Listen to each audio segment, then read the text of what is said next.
Bonjour à tous, merci de choisir Sud FM Sen Radio pour vous informer à la une de l'actualité de Sud Midi. 16 morts dans un accident de la circulation. Cette collision entre un camion frigorifique et un bus de transport à Aloupcagne, à l'entrée de Thiès, a également fait une trentaine de blessés.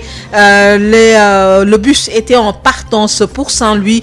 Nous aurons les détails avec Babacar Ndao. Il sera en direct dès le début de cette édition. Prudence donc sur les routes, notamment en ce jour de Maouloud, célébré aujourd'hui dans plusieurs fiefs religieux au champ de course de Tivaouane, avec un dispositif de lutte contre le coronavirus, un nouveau décès et 11 nouvelles contaminations enregistrées aujourd'hui, aucun cas importé. Dans l'attente d'un nouveau gouvernement dans un contexte de pandémie, de reprise de l'immigration clandestine, de faillite de la politique de l'emploi et de faillite d'un pilier symbolique mais essentiel, le Yakar, l'espoir perdu dans une perspective de troisième mandat.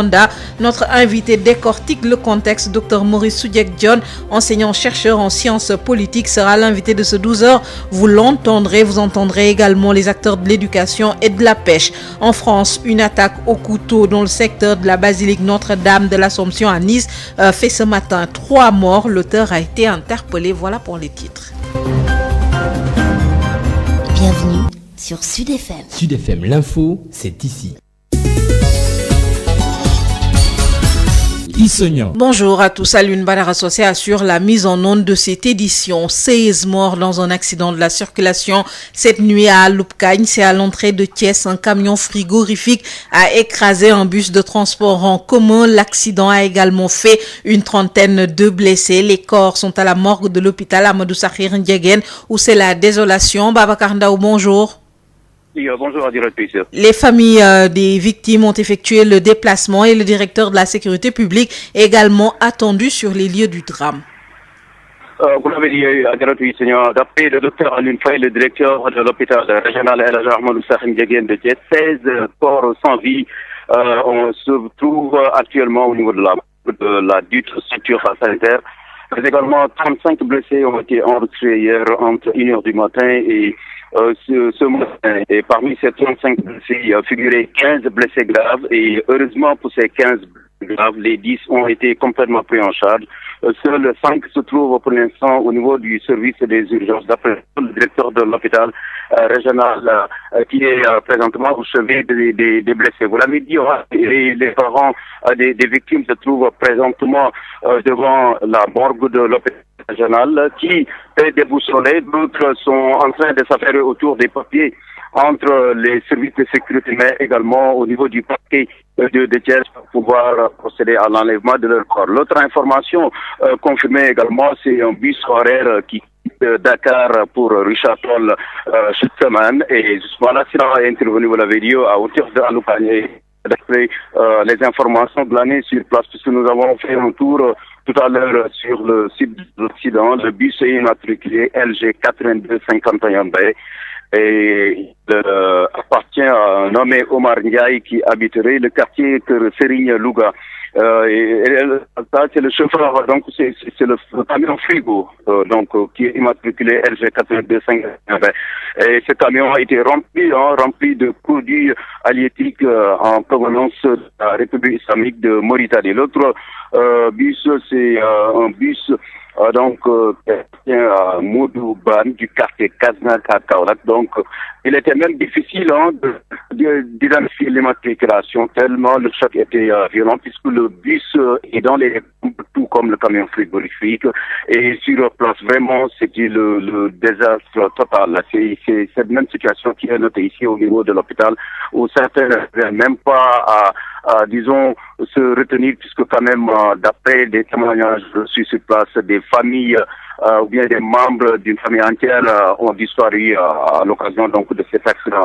Et par même occasion, le directeur de l'hôpital nous fait savoir également que hier, sur le coup de 20h, un camion de Gandiaï s'est renversé entre Singa et Kissan, faisant 58 blessés, dont 3 graves. Tous ces blessés sont actuellement à l'hôpital régional El Hadj Ahmadou Sakhir Ndiéguène. Vous l'avez dit, Seigneur, la cellule de communication du ministère des Infrastructures nous informe que le directeur de la sécurité publique, le DSP, le commissaire divisionnaire Modou Diagne est attendu sur les lieux, certainement dans le cadre de la prévention routière. Pour l'instant, qu'on peut retenir, en attendant d'y revenir, Babacar Ndao depuis l'hôpital régional El Hadj Ahmadou Sakhir Ndiéguène de Thiès pour Sud FM. Merci beaucoup Babacar Ndao. Les sapeurs-pompiers sont intervenus avant 2h du matin avec 6 ambulances et d'autres véhicules d'intervention pour évacuer les blessés et les 16 corps sans vie. Écoutons le commandant des opérations de secours, le lieutenant-colonel Chertine, commandant le groupement d'incendie et de secours numéro 2.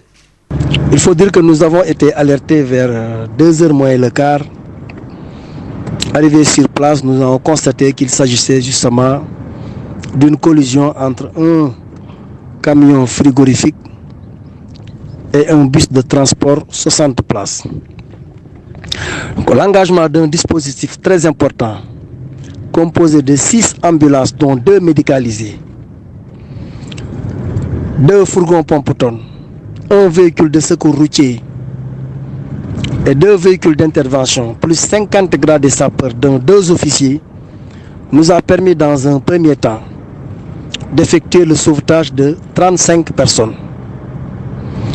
Ensuite, la mise en sécurité d'une quinzaine de personnes. Et malheureusement, nous déplorons la perte de 16 individus, dont 9 de sexe féminin. Je voudrais profiter de cette occasion pour lancer un appel à l'endroit de tous les pèlerins qui empruntent les axes pour effectuer leur gamon. Je demande aux usagers de la route le respect strict du code de la route. Aux piétons, nous leur demandons d'emprunter les passerelles qui sont érigées sur les autoroutes et d'éviter la traversée de l'autoroute. Les précisions du lieutenant-colonel Chertine, commandant le groupement d'incendie et de secours numéro 2. Les sapeurs-pompiers sont intervenus hier nuit dans cette collision entre un camion frigorifique et un bus de transport en commun en partance pour Saint-Louis. L'accident a fait 16 morts sur le coup et 35 blessés, dont 15 dans un état grave. Prudence sur les routes, notamment aujourd'hui, jour de Maouloud au champ des courses de Tivaouane.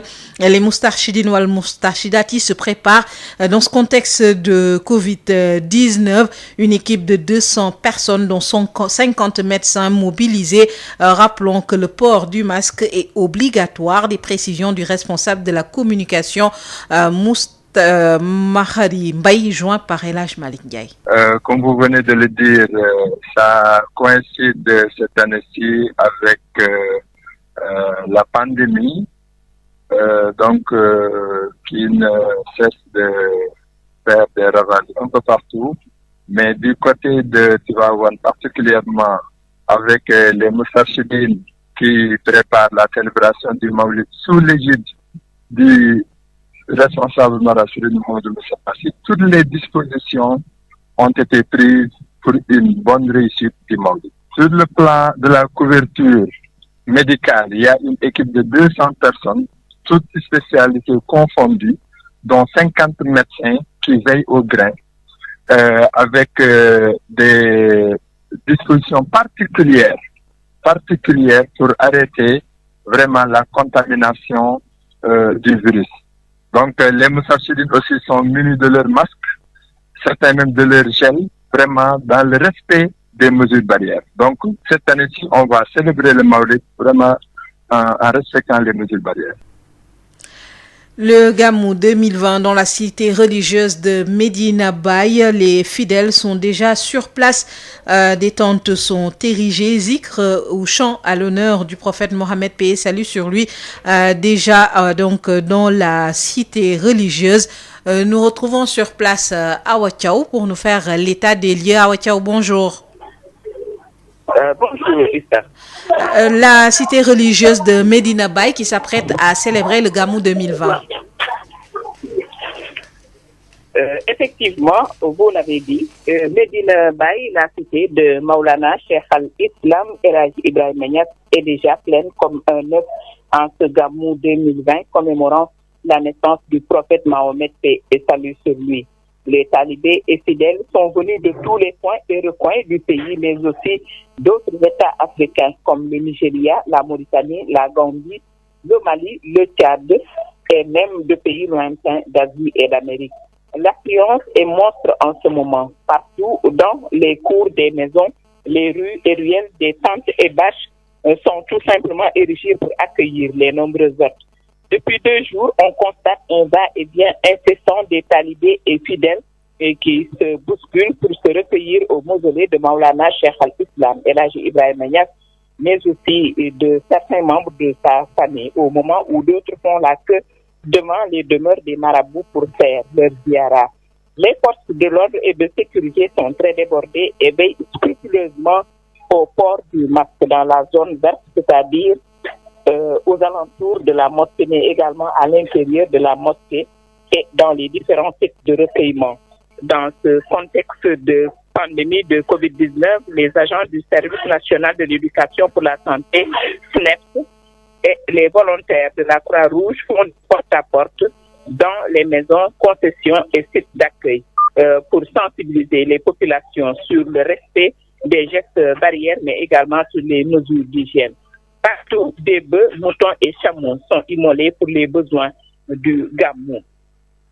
Pour les besoins du gamou, aidés par les services de l'élevage dans le contrôle. Les zikrs fusent de partout. Pour cette année 2020, Medina Baye est la grande attraction, raison pour laquelle certains talibés qui sont de Kaolack appuient les organisateurs, c'est-à-dire appuient les organisateurs. C'est le cas de Modou Ndiaye Rahma, ambassadeur itinérant, qui a initié dans les alentours de Medina Baye des cuisines populaires pour aider à la restauration des nombreux talibés.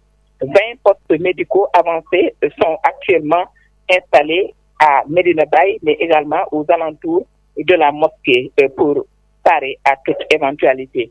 C'était Awa Thiaw depuis la cité religieuse de Medina Baye Niass pour Sud FM. Merci beaucoup Awa Thiaw. Donc le gamou à Medina Baye. Aujourd'hui, des mesures sont prises pour éviter la propagation du coronavirus. Un nouveau décès lié au Covid, 11 nouvelles contaminations recensées ces dernières 24 heures. Aucun cas importé, 6 cas communautaires dans la région de Dakar. Voici les précisions du docteur Elhaji Mamadou Ndiaye, directeur de la prévention. Sur 689 tests réalisés, 11 sont revenus positifs, soit un taux de positivité de 1,60%. Les cas positifs sont répartis comme suit. Nous n'avons noté aucun cas importé au niveau de nos différentes portes d'entrée, aériennes, maritimes et terrestres.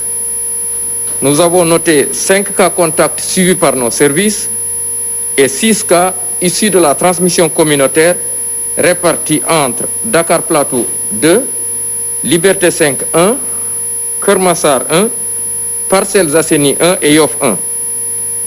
95 patients hospitalisés ou suivis dans les domiciles ont été contrôlés négatifs et déclarés guéris. 6 cas graves sont pris en charge dans les services de réanimation. Un décès a été enregistré ce mercredi 28 octobre 2020. L'état de santé des autres patients hospitalisés ou suivis est jugé stable.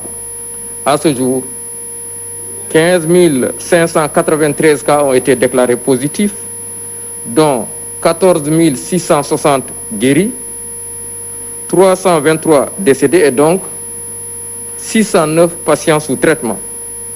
Le ministère de la Santé et de l'Action sociale présente ses condoléances à la famille éplorée et souhaite un prompt rétablissement aux patients encore suivis dans nos services. Les précisions du docteur Elhaji Mamadou Ndiaye, directeur de la prévention. 11 nouvelles contaminations recensées ce jour. Un nouveau décès également enregistré. Aucun cas importé. C'est dans ce contexte de Covid-19, de reprise de l'immigration irrégulière, de chômage que le gouvernement a été dissous hier par le chef de l'État, le président Macky Sall. Le pays dans l'attente d'un nouvel attelage gouvernemental. Ce remaniement intervient dans un contexte marqué par la pandémie, l'immigration irrégulière, mais également la controverse sur le taux de chômage, également devant la faillite des politiques de jeunesse. Il y a le pilier symbolique mais essentiel de l'APR ébranlé, l'espoir est ainsi remis en cause. L'analyse de l'enseignant-chercheur en sciences politiques Maurice Soudiek John. Il est enseignant-chercheur en sciences politiques. Il répond à El Hadj Malick Ndiaye. Oui, je crois que le contexte de ce remaniement est très très important par rapport d'abord aux controverses qu'il y a sur le taux de chômage qui est évalué par l'OIT à 48% et le Sénégal serait parmi les pays où ce taux de chômage est le plus élevé au monde, alors que le gouvernement parle de 16%. On a aussi la question de l'immigration clandestine qui reprend et qui démontre quelque part les limites, voire la faillite de la politique d'emploi des jeunes. Et il y a plus que cela un problème relatif à la mise en confiance des citoyens. Et c'est là un pilier idéologique et symbolique très fort, essentiel du pouvoir qui est ébranlé, parce qu'on parle d'APR Yakar, on parle également de Benno Bokk Yakaar. Donc quelque part, c'est l'espoir qui est remis en cause, qui fait que des personnes, des jeunes qui parfois ne sont pas des chômeurs, qui parfois ont certaines ressources, choisissent de périr en mer pour atteindre l'Europe. Donc il y a un problème de réarmement moral qui remet en cause encore une fois cette logique, en tout cas cette perspective très ancrée dans le régime sur le plan symbolique et cette notion d'espoir, cette notion de Yakar. Ensuite, on a les questions relatives au syndrome du troisième mandat avec son cortège de morts, de destruction, de désolation en Guinée-Conakry et en Côte d'Ivoire et la position ambiguë du président Sall par rapport à cela. Je ne répondrai ni oui ni non, dit-il, alors que c'est un sujet clairement réglé par la Constitution. Nul ne peut faire plus de 2 mandats successifs. Et je crois également que cela est de nature donc à faire en sorte que le président veuille détourner en quelque sorte l'attention de l'opinion sur toutes ces questions virulentes et brûlantes d'actualité. Maurice Soudiek John, enseignant, docteur Maurice Soudiek John, enseignant, chercheur, il sera notre invité et tout à l'heure. Un remaniement ministériel, un nouvel attelage gouvernemental annoncé. Les attentes sont multiples du côté des acteurs de la pêche artisanale et de l'éducation. Le secrétaire général national du syndicat autonome de la pêche souhaite que le prochain ministre soit issu du milieu de la pêche, alors que pour Saourou Sène, secrétaire général du SAEMS, il est primordial que le ministre choisi dans le secteur de l'éducation ait une oreille attentive et soit disponible. Habsey Limanouane. Notre revendication, nos souhaits ont toujours été de voir un ministre de la famille de la pêche qui a une expérience dans le secteur de la pêche. Telle est la principale doléance du syndicat national autonome des pêcheurs suite à l'annonce du changement de l'attelage gouvernemental. Pour Moustapha Dieng, le secrétaire général du syndicat, c'est le seul moyen pour que leur doléance soit satisfaite. La pêche est un secteur très complexe. Si on parle de l'économie maritime au Sénégal, ça englobe énormément de choses. Il y a beaucoup de cadres sénégalais de haut niveau. Et parmi ces gens-là, logiquement, il y a des gens qui pouvaient faire l'affaire de la pêche et l'affaire des pêcheurs. Être disponible, avoir une oreille attentive, voilà ce que Saourou Sène, le secrétaire général du SAEMS, attend du ministre de l'Éducation nationale qui sera nommé prochainement. Je dois dire quand même que nous avons eu à travailler avec le ministre Mamadou Talla qui avait une écoute attentive à l'endroit des organisations syndicales. Je le dis pour la vérité. Maintenant, le chef de l'État a la prérogative de choisir une personnalité au niveau de l'éducation nationale. Ça peut être l'ancien ministre Mamadou Talla, ça peut être un nouveau ministre. L'essentiel pour nous, c'est que ce nouveau doit se rappeler que le secteur de l'éducation est un secteur très stratégique pour permettre au Sénégal de disposer de ressources humaines de qualité. Saourou Sène revient sur leur principale doléance. C'est la question du système de rémunération, des lenteurs administratives, la question des mises en position des stages, des professeurs d'éducation physique. Bref, il y a réellement une situation qui est là et qui attend le ministre. Pour rappel, hier mercredi, le chef de l'État, le président Macky Sall, a remercié l'actuel gouvernement. Les syndicats de la pêche artisanale et de l'éducation nationale espèrent que ceux qui seront choisis seront à la hauteur. Absa Elimanouane, parlons de cette saisie de drogue à Kaolack hier nuit. La douane a mis la main sur 120 kg de chanvre indien caché dans des buissons vers Passy.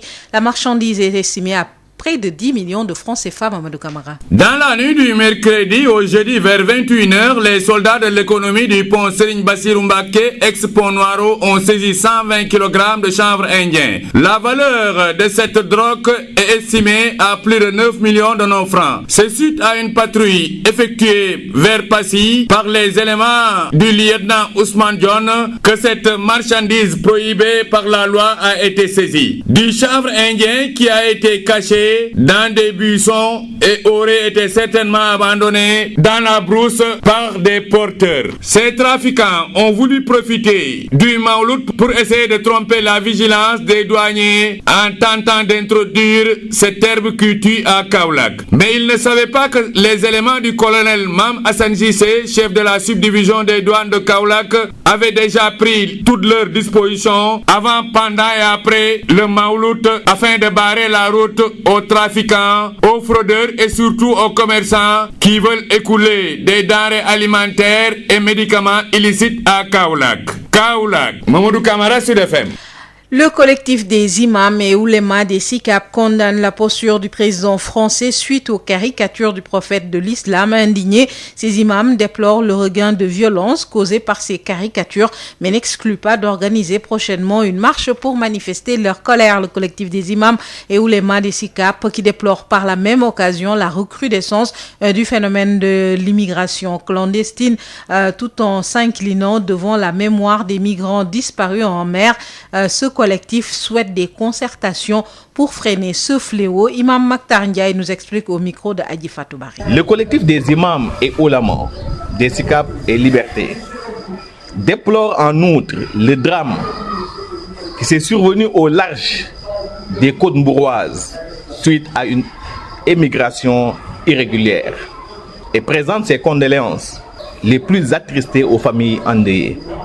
Le phénomène d'émigration clandestine commence à refaire surface après une longue accalmie. Et cela s'explique sans doute par les effets de la pandémie du coronavirus qui se fait lourdement sentir au niveau des familles. Le collectif préconise de larges concertations de tous les acteurs politiques, religieux, société civile pour qu'ensemble nous trouvions des solutions définitives face à cette tragédie qui affecte notre jeunesse. Sud International. L'actualité hors de chez nous. Ndeye Mariam Ndiaye, bonjour. Bonjour, Seigneur. Procès de l'attentat de la terrasse à Bamako, Ibrahim Diss et Saoudou Chaka condamnés à mort. Après un rapide délibéré, la cour d'assises antiterroriste de Bamako a reconnu ce mercredi le Mauritanien Fawaz Ould Ahmed, alias Ibrahim Diss, coupable d'appartenance à un groupe djihadiste, d'homicide en lien avec une entreprise terroriste et de financement du terrorisme. Lui et son co-prévenu Saoudou Chaka sont condamnés à la peine de mort ainsi qu'à 10 millions de francs CFA d'amende pour les attentats du restaurant La Terrasse et de l'hôtel Radisson Blu de Bamako. Ces deux attaques avaient coûté la vie à 25 personnes ainsi qu'à 2 assaillants. L'avocat d'Ibrahim Diss annonce un pourvoi en cassation et demande plus de clémence. Guinée, levée du blocus du domicile du chef de l'opposition, Cellou Dalein Diallo. Le blocus du domicile de l'opposant, Cellou Dalein Diallo, a été donc levé. Il a exprimé sa détermination à poursuivre le combat pour la reconnaissance de sa victoire. De son côté, le président Alpha Condé a effectué hier sa première sortie publique depuis la présidentielle du 18 octobre.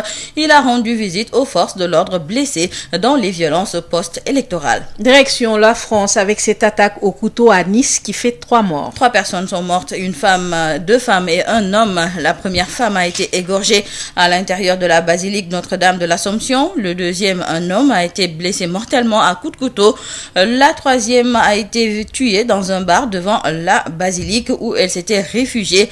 L'auteur présumé a été interpellé rapidement dans l'église par des policiers municipaux et des policiers nationaux. Blessé lors de son interpellation, il a été transféré à l'hôpital. Il n'avait pas de papier d'identité sur lui au moment de son interpellation. Au Mexique, au moins 59 corps découverts dans des fosses communes dans le centre du pays. Macabre découverte donc dans l'état de Guanajuato.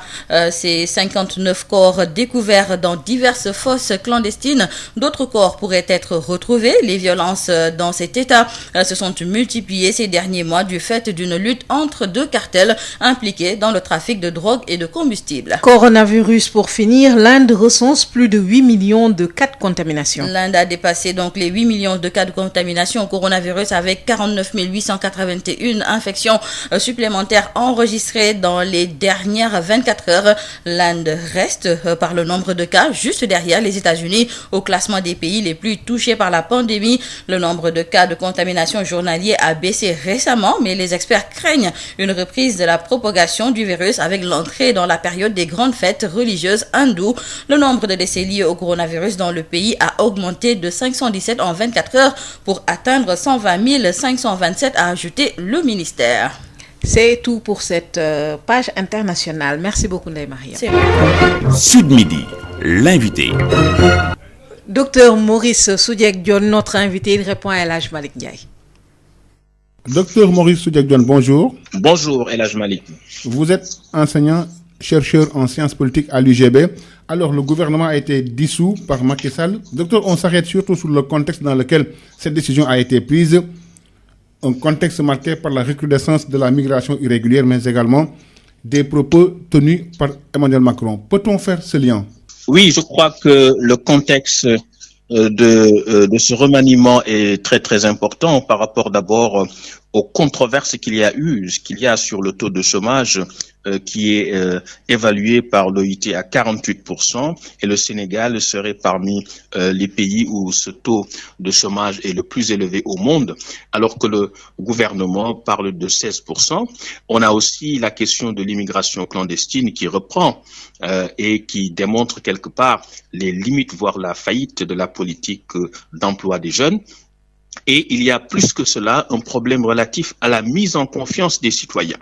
Et c'est là un pilier idéologique et symbolique très fort, essentiel du pouvoir qui est ébranlé, parce qu'on parle d'APR Yakar, on parle également de Benno Bokk Yakaar. Donc quelque part, c'est l'espoir qui est remis en cause, qui fait que des personnes, des jeunes qui parfois ne sont pas des chômeurs, qui parfois ont certaines ressources, choisissent de périr en mer pour atteindre l'Europe. Donc il y a un problème de réarmement moral qui remet en cause encore une fois cette logique, en tout cas cette perspective très ancrée dans le régime sur le plan symbolique, qui est cette notion d'espoir, cette notion de Yakar. Ensuite, on a les questions relatives au syndrome du troisième mandat, avec son cortège de morts, de destruction, de désolation en Guinée-Conakry et en Côte d'Ivoire, et la position ambiguë du président Sall par rapport à cela. Je ne répondrai ni oui ni non, dit-il, alors que c'est un sujet clairement réglé par la Constitution. Nul ne peut faire plus de 2 mandats successifs. Et je crois également que cela est de nature donc à faire en sorte que le président veuille détourner en quelque sorte l'attention de l'opinion sur toutes ces questions virulentes et brûlantes d'actualité. Alors, docteur, dites-nous, quelle doit être la priorité du futur gouvernement dans ce contexte actuel? Oui, je crois que là, c'est un subterfuge, c'est une stratégie politique et communicationnelle, mais ça ne change pas les problèmes en tant que tels. Ça ne fait pas que du matin d'un jour à l'autre que les problèmes puissent être résolus. Donc le problème qui se pose ici, c'est juste une question de communication et une question d'accalmie pour le gouvernement, pour le président de la République, pour reprendre un peu du poil de la bête, pour détourner l'attention de l'opinion pour un temps, mais c'est pas ça qui va régler les problèmes qui sont là, qui sont réels. Et c'est pas cette opération de communication, c'est pas ce remaniement-là qui va changer grand-chose. Encore que, est-ce qu'on va faire revenir les mêmes personnes? Parce que si on fait revenir les mêmes personnes, ça va davantage grossir le trait de la caricature. Ça veut dire qu'on va se rendre compte que finalement, c'était juste une opération de com, une sorte de manipulation politique.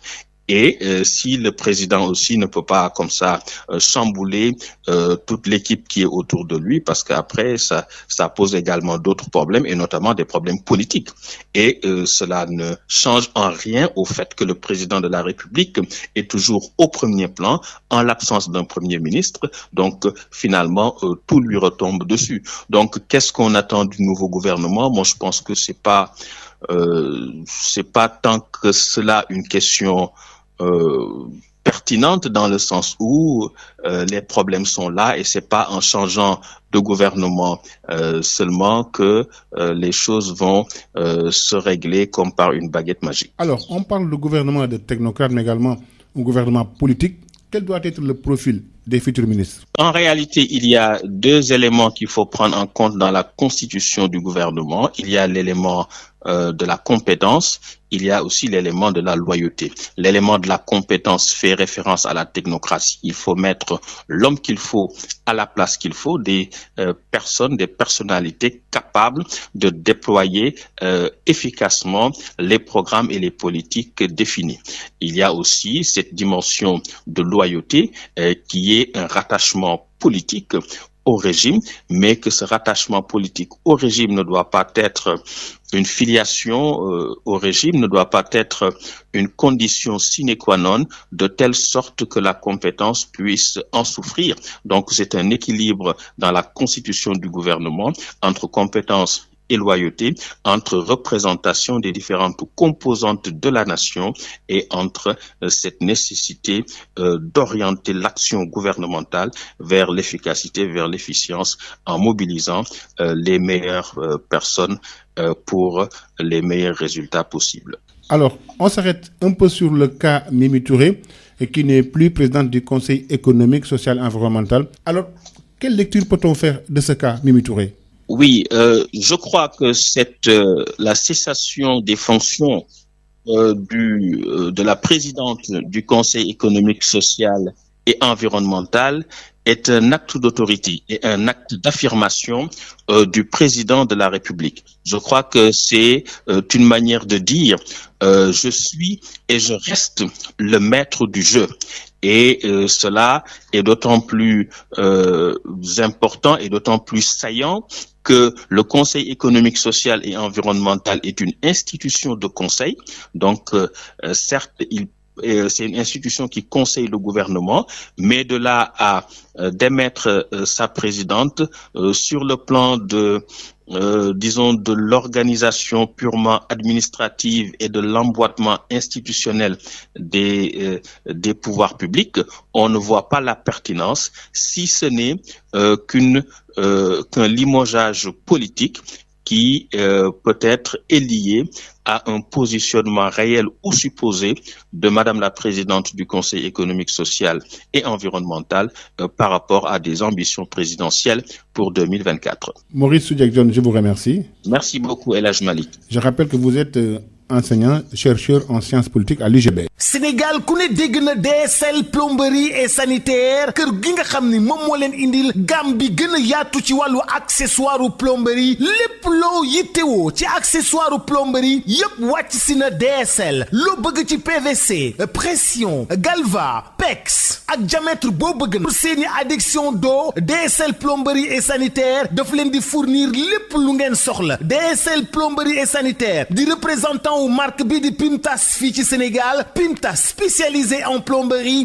mbokk yi dañ leen di assurer qualité produits sanitaires yi di lavabo chaises anglaises baignoire ak bépp accessoire douche lépp lu ouvrier di soxla industriel di ko soxla képp kuy agriculteur jëflanteel ak DSL dañ leen di gunge ak marque bii di nga xam ne moom moo di Inco nag loo ci bëgg ci visseuse perceuse scie sauteuse groupe électrogène batterie rechargeable DSL électricité DSL plomberie DSL sanitaire votre satisfaction notre priorité kon nag mbokk yi mu ngir nga jot leen 33 822 75 45 wala 33 823 31 15 wala 33 957 76 96.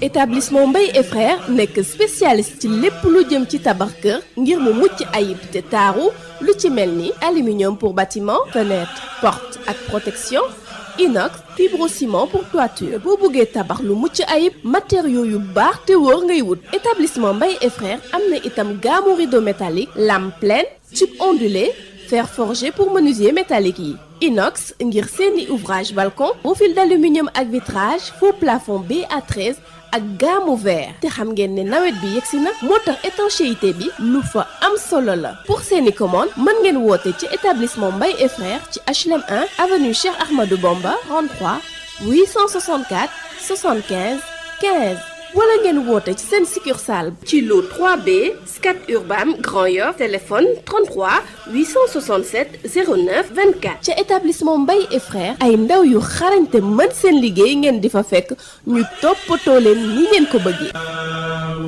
damay naan di bëgg. Ah, j'adore l'instant où je savoure ma boisson punch. De nouveaux goûts incomparables avec ses différents parfums. Orange, pomme, mangue, ananas, coco, limonade et cola. Punch, le goût bien de chez nous. Votre boisson punch vous offre la revue de presse. ndoxu waalo ndox mu neex saa yu ñu mare naan waalo la ñuy taamu dafa sel woyof te neex a naan ndoxu waalo moo baax si bépp xew fu mbooloo mi dajee waalo mooy teraanga bi ñuy séddoo butel bi neexatee neex a yóbbaale te ñaar fukki dërëm rekk lay jaar ndoxu waalo.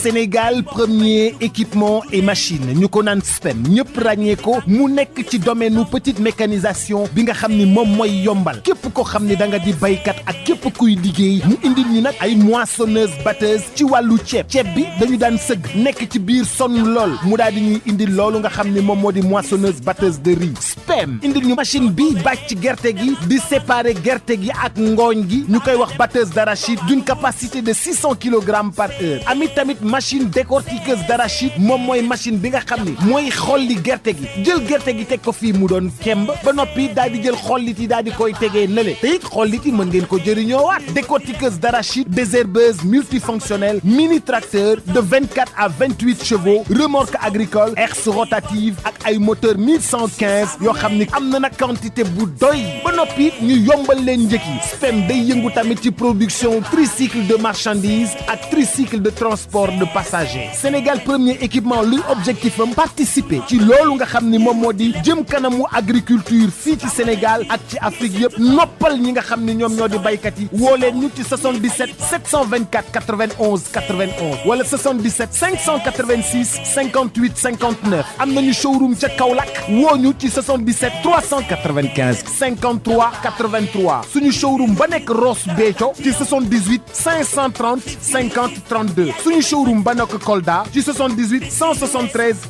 03 84 wala 77 053 65 78 machallah Sénégal premier équipement et machine. DSL plomberie et sanitaire, les établissements Mbaye et frères, les boissons punch, Waalo et SPEM Sénégal premier équipement et machine vous offrent la revue de presse. Mesdames et messieurs, bonjour. 1 an, 6 mois et 21 jours, c'est le temps qu'aura duré le gouvernement de Macky Sall. Le président de la République peine toujours à imprimer un rythme soutenu à ses gouvernements. Et nos confrères de Sud Quotidien nous indiquent qu'hier, avec 4 décrets pris simultanément, ministres et secrétaires d'État sont tous passés à la trappe et devraient désormais se contenter d'expédier les affaires courantes en attendant la formation d'un nouveau gouvernement qu'on annonce dynamique avec des départs et pas des moindres. Mis à part le gouvernement, nos confrères de Sud Quotidien nous font savoir aussi qu'Aminata Touré, présidente du Conseil économique, social et environnemental, le ministre d'État, secrétaire général de la présidence, Mohamed Boun Abdallah Dionne, encore le très discret Jean-Maxime Ndiaye, secrétaire général du gouvernement, n'ont pas été épargnés. Et dans tous les quotidiens, les supputations vont bon train. Qui sera éjecté du gouvernement, qui va rester et qui seront les nouveaux entrants? En tout cas, pour nos confrères du journal Le Témoin, un vaste chamboulement est attendu dans tous les secteurs de l'État. En tout cas, selon nos confrères du journal Le Témoin, on s'achemine vers une équipe composée de technocrates compétents. Nos confrères du journal Vox Populi nous indiquent aussi que de nouvelles têtes sont attendues, ainsi que des reconductions et des départs. Ce qui est sûr, c'est qu'une grande purge est annoncée et la nouvelle équipe sera formée dans les prochaines heures. Nos confrères du quotidien LAS se veulent plus précis en écrivant que la liste du du gouvernement sera connu au plus tard samedi et les passations de services commenceront le lundi. Retenons avec nos confrères du quotidien Le Soleil que la dissolution du gouvernement intervenue 18 mois après son installation s'inscrit dans une dynamique d'impulser une nouvelle démarche des politiques publiques. De prime abord, il faut préciser que ce prochain changement du dispositif relève exclusivement des prérogatives constitutionnelles du président de la République. Et avec ce nouveau gouvernement qui sera installé dans les prochaines heures, le président et son équipe pourront alors parachever les réformes déjà entamées au grand bénéfice des populations. Mais il faut dire que nos confrères du journal Li Quotidien sont intrigués par le cas Mimi Touré. Cette dernière, après sa relative longue traversée du désert suite à son limogeage du poste de Premier ministre, Aminata Touré a finalement été réhabilitée. Mais au fil du temps, ses relations avec le chef de l'État se sont dégradées. Nos confrères du quotidien là sont sûrs que Mimi Touré a été limogée à cause de son hostilité au 3e mandat du chef de l'État. Et nos confrères de Libération nous révèlent qu'un très proche du chef de l'État devrait prendre la place d'Aminata Touré. Et pour ce qui est du futur gouvernement, nos confrères nous parlent de 6 ministres au moins qui vont quitter le gouvernement. D'autres membres actuels du gouvernement vont changer de portefeuille. Et contrairement aux informations qui ont circulé, le retour du poste de Premier ministre n'est pas à l'ordre du jour, nous disent nos confrères du journal Libération. Dans le journal Les Échos, nos confrères nous indiquent qu'aucun ministre n'était au courant de ce remaniement car le chef de l'État Macky Sall a attendu la fin du Conseil des ministres pour les remercier. Donc hier, les ministres sont tombés des nues en apprenant la décision subitement annoncée du chef de l'État de dissoudre le gouvernement et d'en former un autre. Et nos confrères d'ajouter que c'est à la fin de la réunion du Conseil des ministres